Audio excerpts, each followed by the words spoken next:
Cette semaine, encore un accident au coin de la 348 et du chemin forêt à Rawdon. Et le maire commence à s'impatienter. Attention, une possibilité d'algues bleu-vert dans le lac Régent à Rawdon.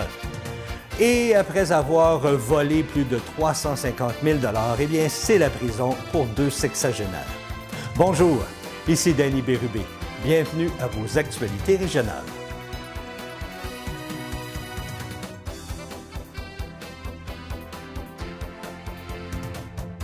Bonjour à vous, j'espère que vous allez bien. Bienvenue à votre bulletin de la semaine du 29 juillet 2024. En avril dernier, 2 personnes ont perdu la vie au coin de la 348 et le chemin forêt à Rawdon. Et durant la fin de semaine du 20 juillet dernier, eh bien, 3 autres personnes ont été blessées, dont une grièvement. Selon les informations disponibles de la Sûreté du Québec, l'accident s'est produit vers les 12h45.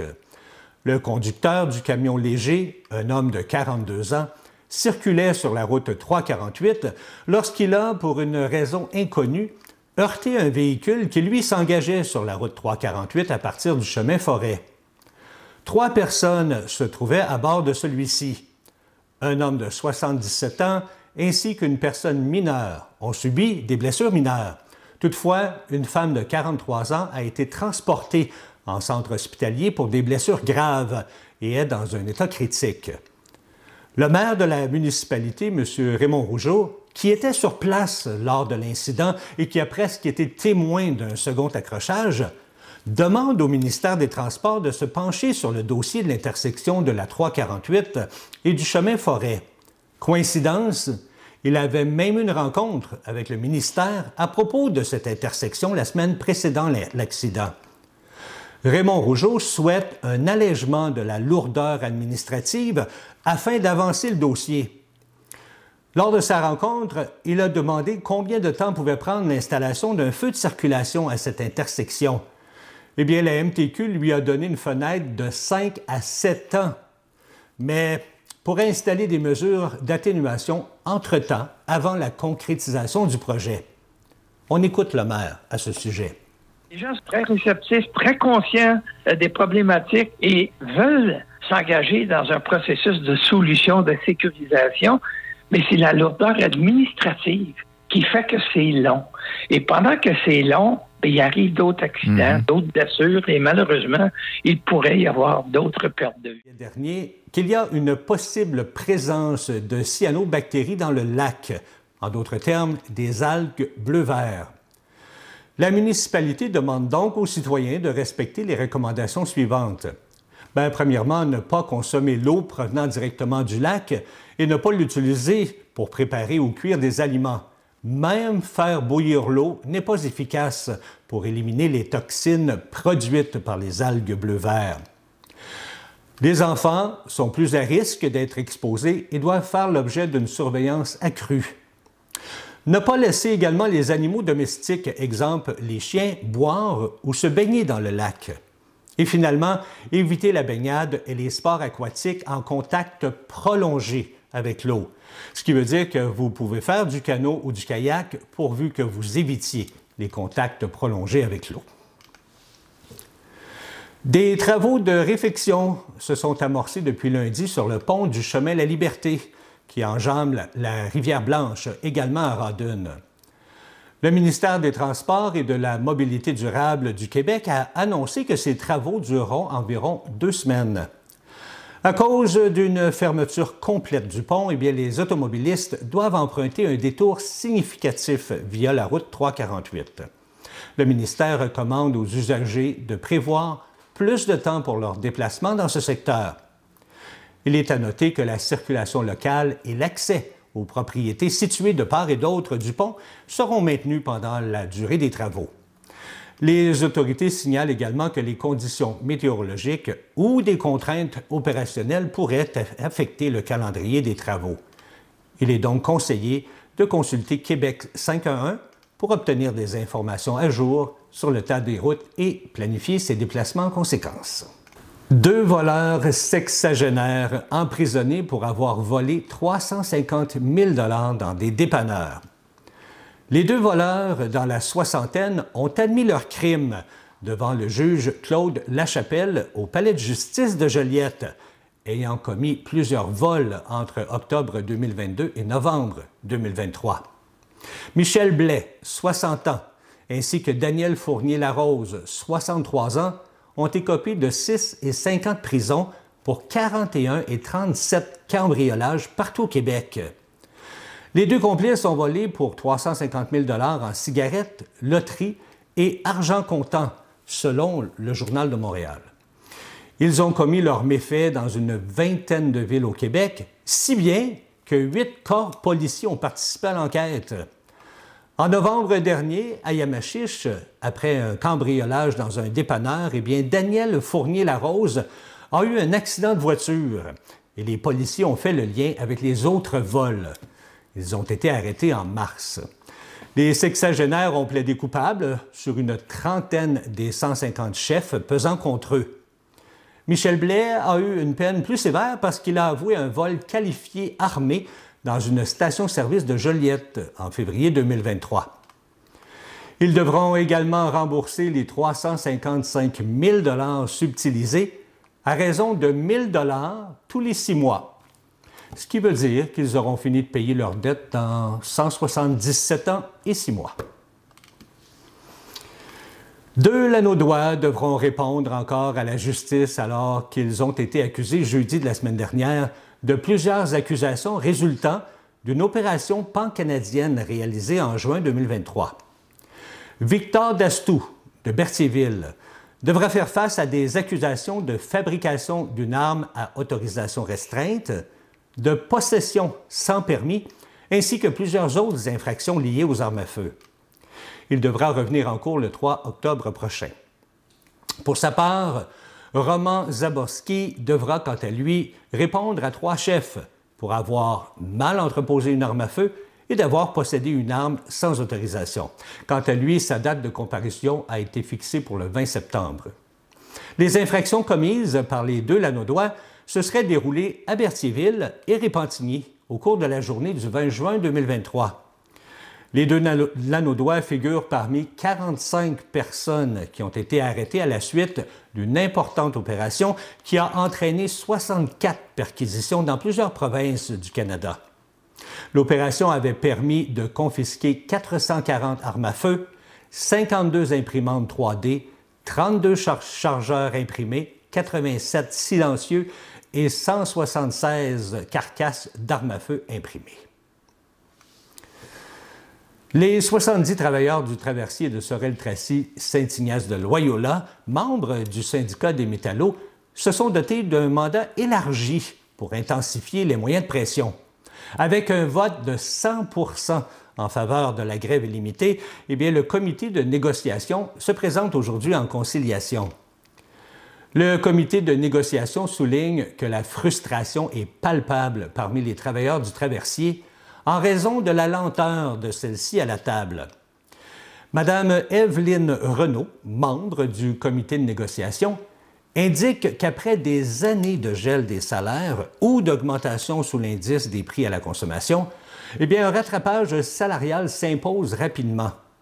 D'autant plus que la clientèle a doublé ces dernières années, ce qui représente le double de travail pour les employés et le double de revenus pour la Société des traversiers du Québec. Mais, par contre, rien pour les salariés. Les métallos appellent l'employeur à reconnaître les efforts des travailleurs en leur offrant des conditions de travail justes et équitables. Et selon lui, une solution rapide et équitable est nécessaire pour éviter une grève qui affectera non seulement les travailleurs, mais aussi la communauté et les usagers, dis-je bien, de la traverse. Savez-vous quoi faire en cas de vol de votre numéro d'assurance sociale? Sachez que des criminels en cavale ont vendu à gros prix sur le dark web des renseignements personnels de centaines de clients québécois de Desjardins, dont leur numéro d'assurance sociale. Voici ce que peuvent faire les escrocs quand ils mettent la main sur cette information sensible, et aussi la marche à suivre si cela vous arrive. Sachez que grâce à ce numéro, ils peuvent récupérer les mots de passe de vos différents comptes, comme votre compte courriel ou vos comptes de réseaux sociaux. Ils peuvent également usurper votre identité, demander des cartes de crédit en votre nom, commettre une fraude et ruiner votre dossier de crédit. Ils peuvent même travailler illégalement. Et dans ce cas, l'Agence du revenu du Canada pourrait vous demander de payer des impôts sur un salaire que vous n'avez jamais touché. Ça fait vraiment peur. Par contre, les fraudeurs ne peuvent pas demander un passeport ou encore faire une autre demande exigeant plusieurs pièces d'identité physique et des transactions en personne. Demander un nouveau numéro d'assurance sociale pour tenter de régler le problème n'est pas nécessairement la solution. Service Canada n'émettra un nouveau numéro d'assurance sociale que s'il y a des preuves que le vôtre a été utilisé de manière frauduleuse. Et juste le fait d'avoir été touché par une fuite de données n'est pas suffisant. Mais attention, un nouveau numéro d'assurance sociale n'efface pas l'ancien et il vous faudra surveiller tous vos anciens comptes et rapports de crédit sur une base continue et régulière. Ainsi, avoir plusieurs numéros d'assurance sociale multiplie le risque de fraude, prévient Service Canada. Si après avoir fait la demande, vous recevez un nouveau numéro d'assurance sociale, eh bien, il vous faudra communiquer avec toutes vos banques, vos créanciers, vos fournisseurs de pension, vos anciens employeurs et employeurs actuels pour qu'ils mettent à jour leur dossier. Voici les étapes pour faire la demande d'un nouveau numéro d'assurance sociale. Premièrement, il vous faudra déclarer une fraude en portant plainte à la police et faire un signalement au Centre antifraude du Canada.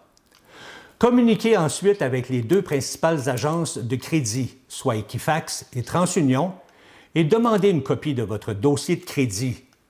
Une fois que vous aurez reçu votre dossier de crédit, examinez-le et examinez aussi vos dossiers bancaires pour récupérer les transactions suspectes. Et finalement, vous devrez vous rendre dans un centre de service Canada avec une pièce d'identité valide, le rapport de police et une preuve que votre numéro d'assurance sociale a été utilisé pour obtenir du crédit ou un emploi. Les travaux de construction du pavillon de soins palliatifs et de fin de vie à Saint-Charles-Borromée ont débuté le 18 juin dernier. Son ouverture est prévue pour 2025. L'établissement sera situé dans un environnement distinct, personnalisé et bienveillant pour l'accompagnement de la personne en fin de vie et de ses proches. Ce projet permettra l'ajout de 10 lits de soins palliatifs dans le nord de Lanaudière, à proximité du centre hospitalier de Lanaudière, où l'aide médicale à mourir sera également offerte. Ce nouveau pavillon voit finalement le jour grâce à de généreux partenaires. Plusieurs familles de la région ont déjà confirmé leur soutien en tant que grands bâtisseurs. Ces derniers financeront en partie ou en totalité la construction des chambres du pavillon. Chacune des familles sera associée à une chambre qui sera identifiée à son nom. La communauté d'affaires s'unit également pour la cause, alors que différents entrepreneurs offriront des biens et des services au profit de la construction du pavillon. La Société Saint-Vincent-de-Paul de Joliette lance l'opération Bonne Mine, qui vient en aide aux parents de famille à faible revenu à l'approche de la rentrée scolaire. De nouveau, les Galeries Joliette s'associent à la Société Saint-Vincent-de-Paul pour organiser une collecte d'articles scolaires neufs et usagés. Donc, du 8 août au 1er septembre, les gens pourront déposer des articles ou faire un don au kiosque d'information qui est situé face à la boutique Le Garage. Une partie du matériel collecté sera également livrée aux écoles en milieu défavorisé, de même qu'aux classes de francisation. Depuis plus d'une décennie, la Société Saint-Vincent-de-Paul fournit une aide financière afin de couvrir une partie des frais occasionnés pour l'achat de fournitures scolaires. Les familles démunies devront prendre rendez-vous auprès du bureau d'entraide au numéro affiché à l'écran à partir du 12 août. Ce programme s'adresse aux familles de Joliette, Saint-Charles-Borromée, Notre-Dame-des-Prairies et Crabtree. Si lors de vos vacances, vous décidez de faire un arrêt au parc Safari avec les enfants, eh bien, je vous propose de visiter le pavillon Découverte. C'est une exposition intérieure portant sur l'évolution de la vie sur Terre et les sciences naturelles. Pourquoi cette visite? Eh bien, pour découvrir la plus vieille roche sur Terre. Et le plus beau dans l'histoire, c'est que cette roche est québécoise. Elle a été prélevée sur la ceinture de roches vertes de Niuagituk, dans la région du Nunavik. Bon, je tiens à m'excuser auprès des peuples autochtones pour ma prononciation, mais selon M. Simon Cédillo, commissaire de l'exposition du parc, eh bien, la pierre aurait 4,285 milliards d'années. La formation de la Terre, elle, est estimée à 4,54 milliards d'années et à 4,4 pour sa première couche durcie. La ceinture de roches vertes, d'où vient cette roche, est une formation géologique primaire visible en surface.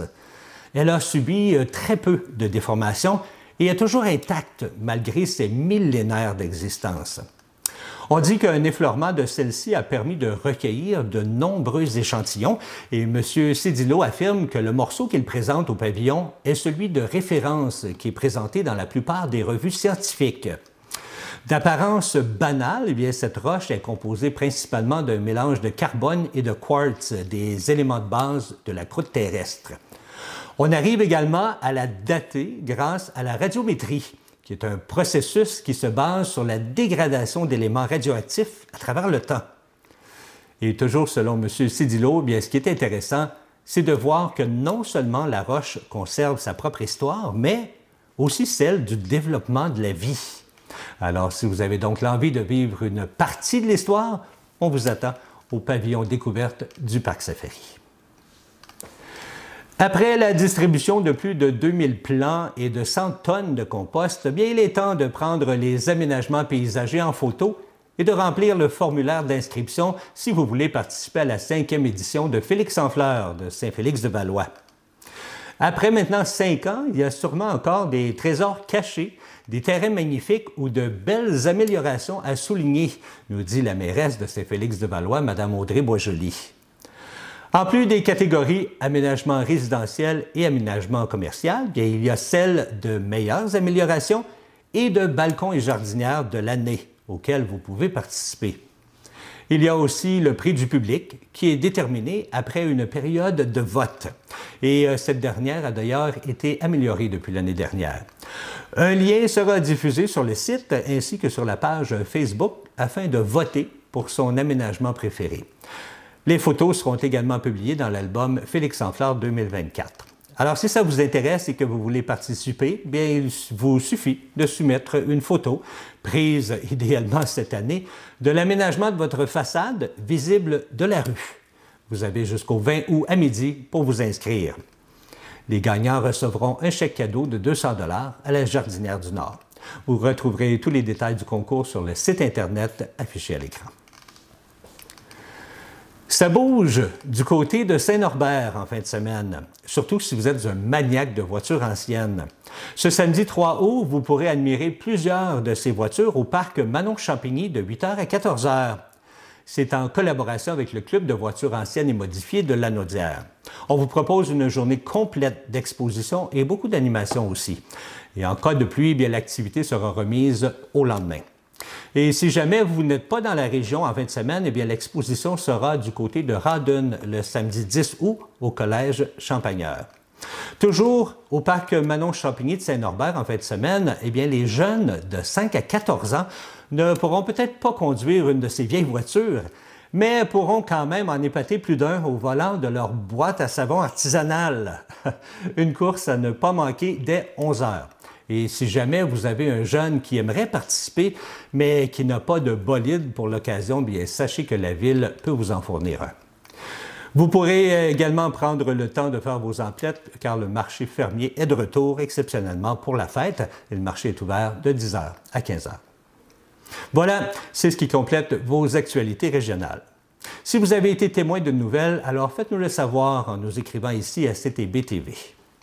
Cette semaine, ne manquez pas l'émission « Chacun son refrain ». On reçoit comme invité Brigitte Lemay. C'était Danny Bérubé pour vos actualités régionales. Je vous souhaite une agréable fin de journée.